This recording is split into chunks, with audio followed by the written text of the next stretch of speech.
Messie knew the path ahead would not be easy, but that night scene had planted something firm inside her, like a root pushing down into dry ground. Mike's words had surprised even him, yet they carried power, a shield Messie could lean on in the days to come. The shed grew louder with each passing morning. What began with 7 children turned into 12, then 20. Their chalkboard was a broken wooden plank painted black, and their benches were oil drums turned sideways, yet their laughter and songs made the place feel brighter than any palace. Parents who once sneered began to send their little ones quietly, telling them, "Don't tell your uncle I brought you here." But resistance had only paused, it had not ended. One evening, just as Messie dismissed her pupils, a man in long flowing robes appeared at the doorway. He was the village catechist, a stern-faced elder with a walking stick that clicked against the floor. His eyes swept over the room, disapproving. "Messie," he said, "this thing you are doing, it is not proper. A woman teaching boys? Next thing they will say women should lead prayers. Do not disturb the order of God." Messie bowed her head, her heart pounding, but before she could answer, little Onichi, Mike's sharp-tongued daughter, stood up. "Papa Catechist," she said boldly, "God gave us brains. Should we waste them because we are girls? My mama says the Bible never said books are only for boys." The shed fell silent. Some children giggled nervously, others clapped. The catechist shook his head, muttering, but his authority cracked that day. From then, people began to whisper differently, not only about disgrace, but about courage. At home, Mike grew quieter but more protective. He no longer strutted in the streets as before. Instead, he sat in the evenings listening to Messie recount the day's lessons. Sometimes he grumbled, "So you are turning me into teacher's husband now, eh?" But inside, pride was rising. Still, shadows loomed. One night, news spread that the landlord wanted to reclaim the shed. He had been promised money by a group of men who planned to turn it into a beer parlor. The children cried when Messie told them. Parents shook their heads, saying, "You see, it is finished." But Mike rose before dawn the next day, tightening his wrapper firmly. He walked across the village to the landlord's house. People trailed behind, curious, waiting for the boastful Mike of old. Instead, they saw a man speak plain words. "You can take the shed, yes, but you will not stop my wife. If you close that door, she will teach under the mango tree. If you cut down the tree, she will teach in our compound. If you burn the compound, she will teach on the ashes. So choose. Do you want your name to be remembered as the man who killed learning?" The landlord stared at him, stunned. Finally, he spat on the ground and waved his hand. "Keep your shed. But don't disturb me again." Cheers erupted. That evening, Messie looked at Mike with new eyes. He was still boastful in small ways, still loud with palm wine, but now his loudness sheltered her dream instead of mocking it. From then on, the shed was no longer called Messie's school alone. People began to say, with grudging respect, "That is Mike and Messie's school." And slowly, laughter turned into respect. Under the heat of the morning sun, when the air was still thick with dust that refused to settle and the voices of hawkers rose and fell like restless waves, Messie stood by the door of her little shed, staring at the children filing in, their bare feet pattering on the hard earth, some with bruised knees, some carrying babies on their hips, and yet all of them clutching a hunger that no yam or plantain could satisfy, a hunger for letters and numbers, for the strange magic of words that could lift them beyond the boundaries of the village. And though her heart still trembled from the insults of the market women and the curses of Mike's brothers, she squared her shoulders and smiled, because their presence was louder than any gossip, their laughter more enduring than any mockery, and as she led them through morning rhymes, clapping hands and stomping feet, she felt her tears dry into strength, each note ringing in her chest like a vow that she had not chosen this path alone but had been placed here for a reason larger than herself, and when Mike's relatives stormed back into the compound, hurling words like spears, telling him he was no man, that his wife was a disgrace, she braced herself for betrayal. But Mike, the same man whose pride had once towered over their marriage like a wall, sat calmly with his calabash of palm wine, tilted back in his chair, and with a voice steady as a river said, "Let them laugh, because when they laugh, they will also see that my wife is teaching children who used to wander the street, and if disgrace is feeding the future, then let disgrace be mine." And in that moment the air shifted, neighbors gasped, Messie covered her mouth with her wrapper, and though his brothers cursed and stomped away, the people had witnessed something unshakable, a husband choosing his wife before the weight of custom, and that night, with trembling hands, she touched his arm and whispered thank you, and though he pretended to wave it off, a swell of quiet pride filled him, and from then, even as obstacles rose like weeds, she knew she was no longer walking alone. The shed grew louder each day, chalk squeaking across broken planks painted black, oil drums turned into benches, slates clutched with eager fingers, until the laughter of 20 children filled the air, until mothers who once sneered began sending their little ones in secret, whispering, "Don't tell your uncle I brought you," and even fathers who had scorned her began to linger outside, curious, listening to the chants of ABC and multiplication tables.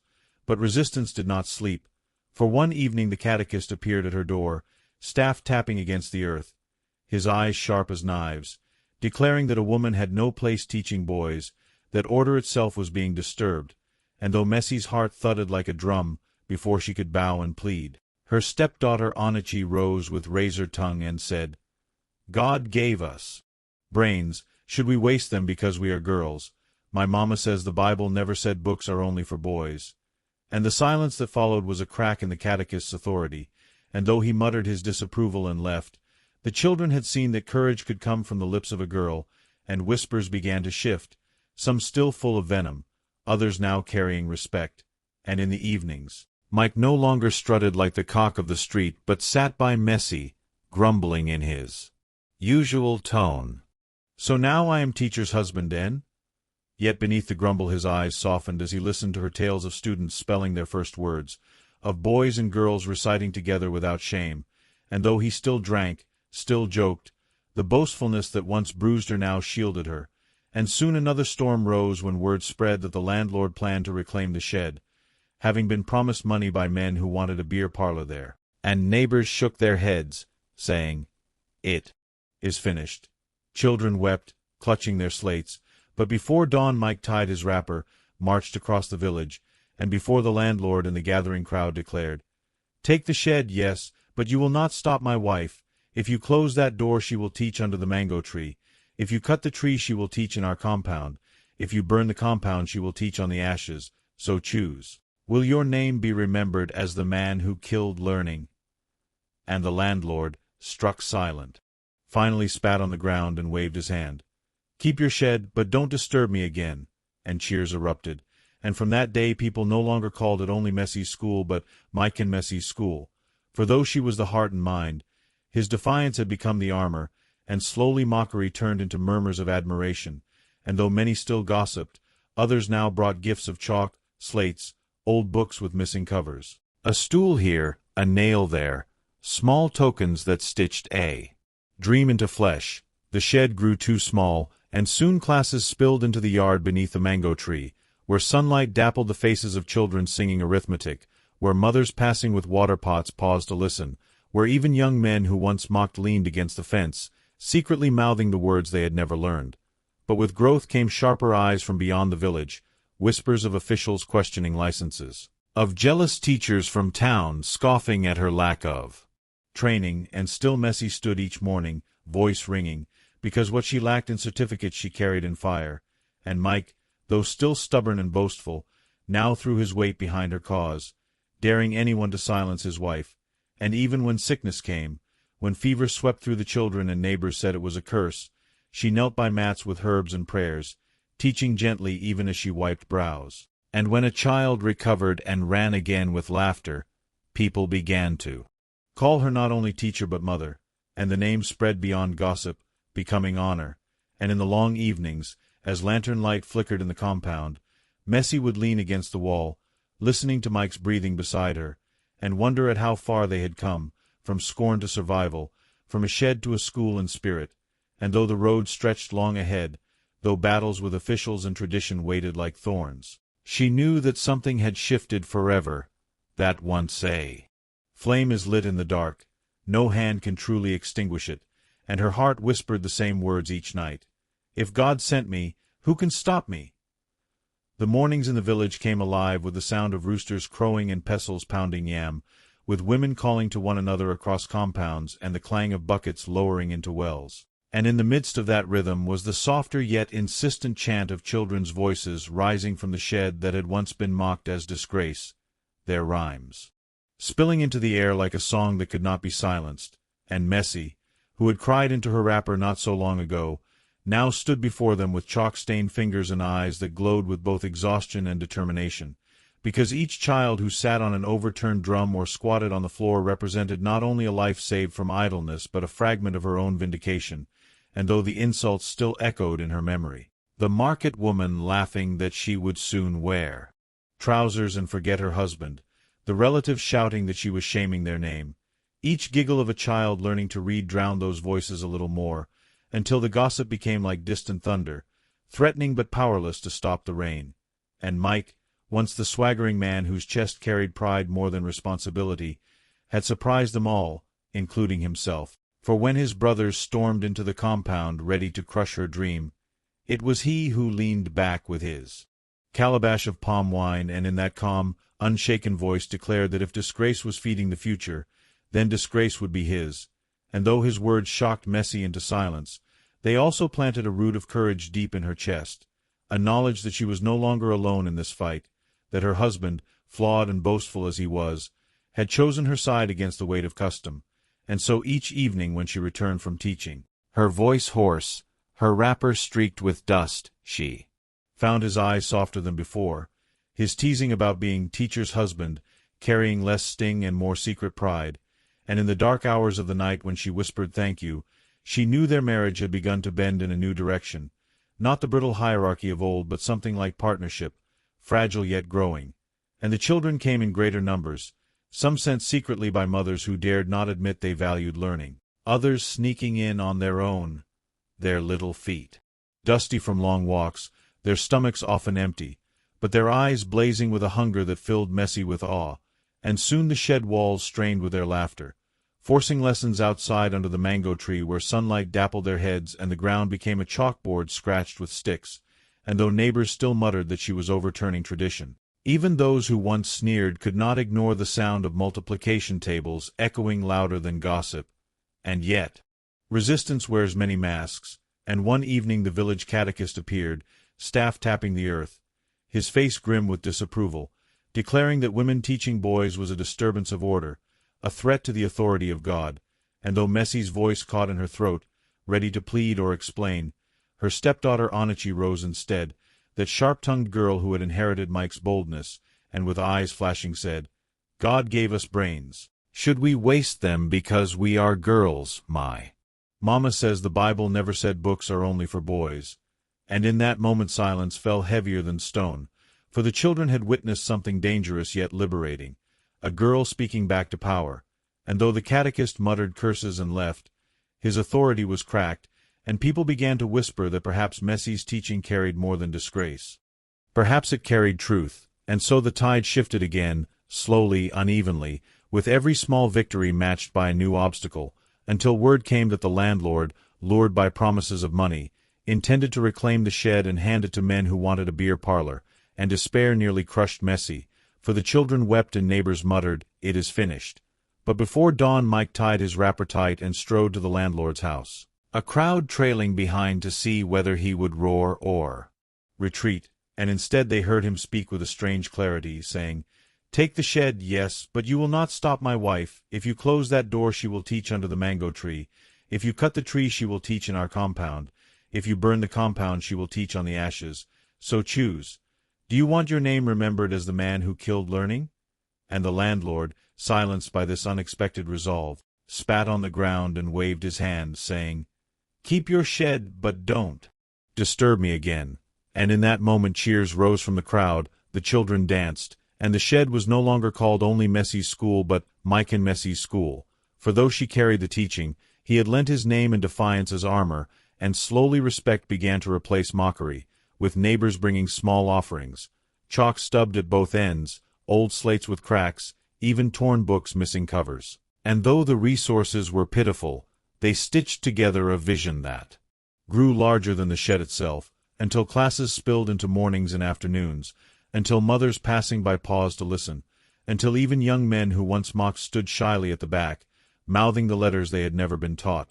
But growth drew sharper eyes, and soon whispers of officials reached the village, questions of licenses and approvals, scoffs from trained teachers in town who dismissed her as an unqualified woman playing school. And though Messie's knees shook at the thought of men with papers and stamps arriving to shut her down, she steadied herself with a memory of children's laughter, and with Mike now boasting not of his own swagger but of his wife's courage, she found herself walking into battles she once thought impossible.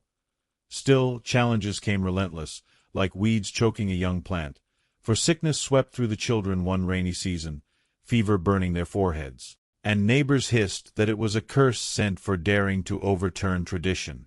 But Messie knelt by their mats with herbs, prayers, and songs, teaching gently even as she wiped brows, and when they recovered one by one, when laughter returned to their voices, people began to call her not just teacher but mother, and that name spread faster than any slander, becoming a shield she had not asked for but desperately needed.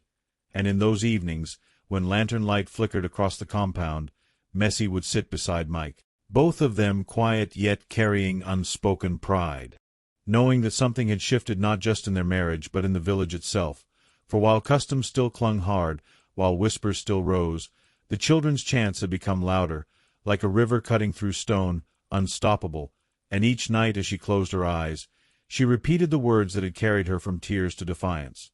If God sent me, who can stop me? And with each repetition she believed them more. Even as new battles waited on the horizon, for dreams, once lit, attract both enemies and allies, but they cannot be extinguished, and so the rhythm of the village adjusted itself around the stubborn persistence of one woman and her shed of learning, for though tongues wagged and warnings were still muttered in corners, the undeniable truth was that children who once roamed the paths chasing goats or carrying basins too heavy for their small backs now stood straighter, reciting letters, adding sums, their eyes lit with a strange boldness that unsettled elders, who had long believed ignorance was safety, and as the season shifted, the school became less a curiosity and more a fixture, the sound of chants as expected as the morning bell of the blacksmith, and yet with each step forward came a push against her, for power does not yield easily, and soon the town officials arrived, dressed in stiff shirts and polished shoes, carrying clipboards and questions heavy with suspicion, demanding to know what right Messie had to gather children, where her certificates were, who had approved her, and as she stood before them, sweat trickling down her back, she feared for a moment that all would collapse, but before she could stumble through an answer, a murmur rose from the crowd that had gathered, parents pressing forward, children clinging to their legs, and voices called out, "Is it certificates that fed our children's minds?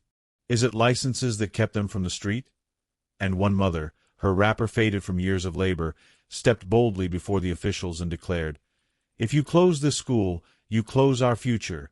And though the men frowned, scribbling notes, they could not drown the rising chorus of support, and when they left with promises to review the matter, the village had already made its judgment. For from that day Messie's shed was no longer seen as a rebellion alone, but as a necessity, and even those who had sworn never to send their children began sneaking them in at dawn, hiding shame behind pride.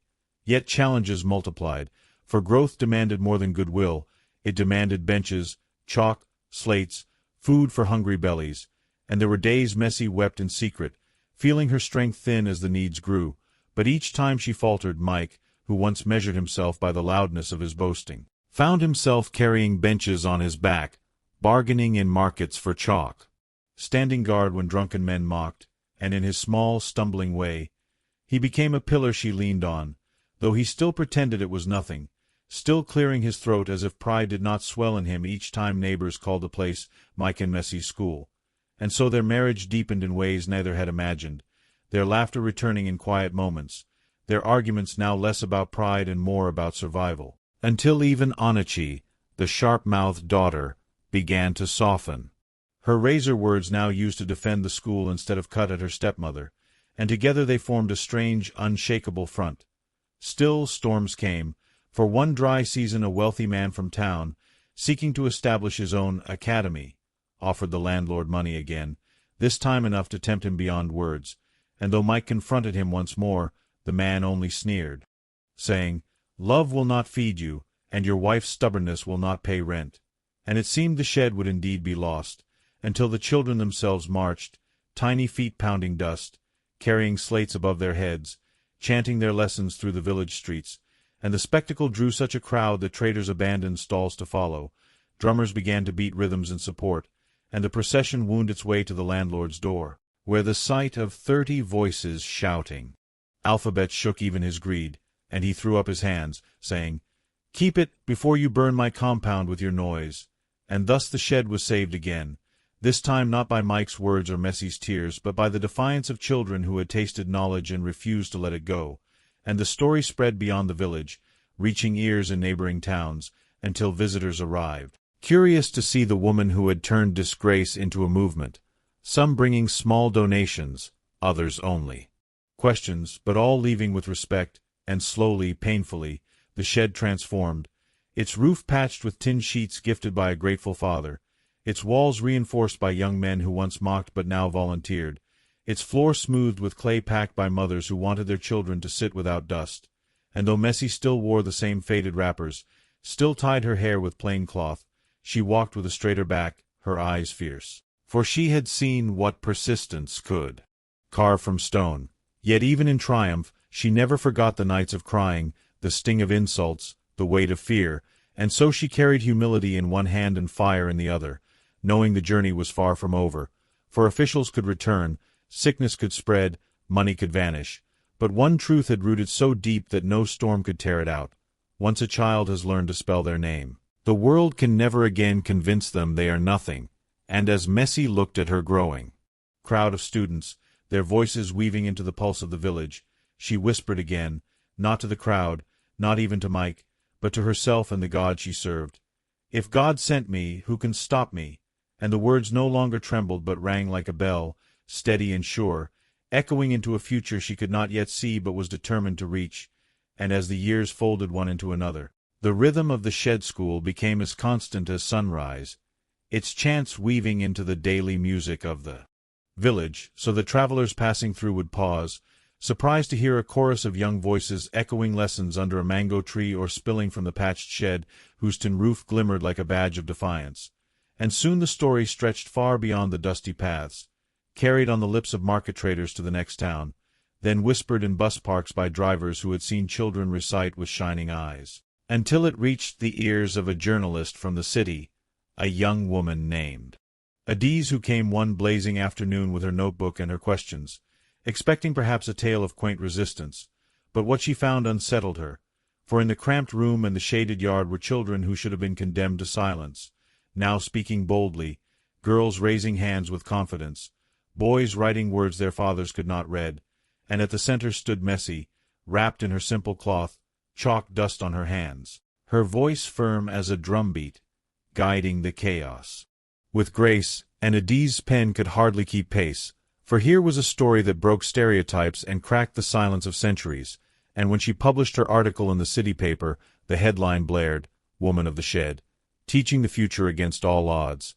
And within weeks strangers began arriving, some with coins, some with promises, some only with curiosity, but each leaving with admiration. And though Messie blushed when neighbors teased her as "our celebrity," she refused to let it distract her, for the children's hunger did not pause for applause, and Mike, though awkward with such attention, strutted a little, secretly delighted that the woman once mocked as disgrace was now praised in print, and he joked loudly in the market, "Ah, you see me? Husband of teacher in newspaper."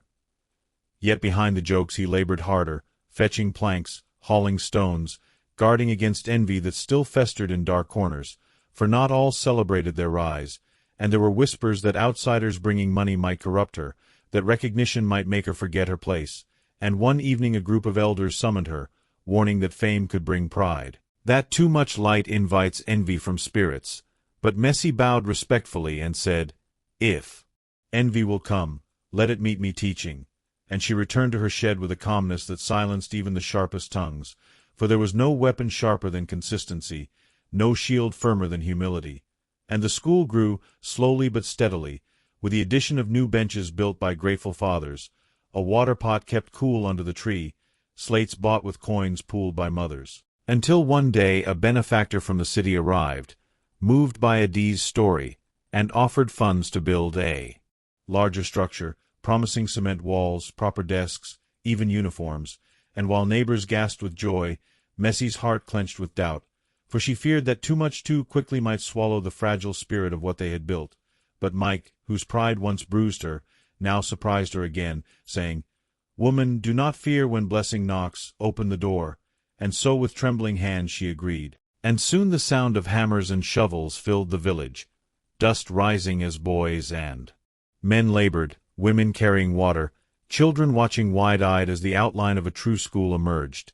And when at last the walls stood tall and the roof shone new, Messi wept openly, not for herself but for the generations who would walk through that doorway. And on the day of its opening, the whole village gathered, drums beating, women ululating, children singing. And even her fiercest critics sat in silence as a ribbon was cut and the signboard unveiled, "Messi Community School, Knowledge is Light." And in that moment gossip was drowned by history, for no one could deny that what had begun in a shed of shame had become a house of pride. And as Messi stood before the crowd, voice trembling yet clear, she said only, "If God sent me, who can stop me?" And the answer, carried on the wind and in the faces of every child there, was no one at all. For the seed had grown into a tree whose roots dug deep and whose branches reached far, sheltering not only her children but the future itself. And though she knew battles would still come, officials demanding papers, jealousy simmering, sickness threatening, she also knew that once light has entered a place, darkness cannot command it. And as the children lifted their voices in song, she closed her eyes, whispering again the vow that had carried her from tears to triumph, a vow now etched into the very soil of the village, a vow that would outlive her. "If God sent me, who can stop me?"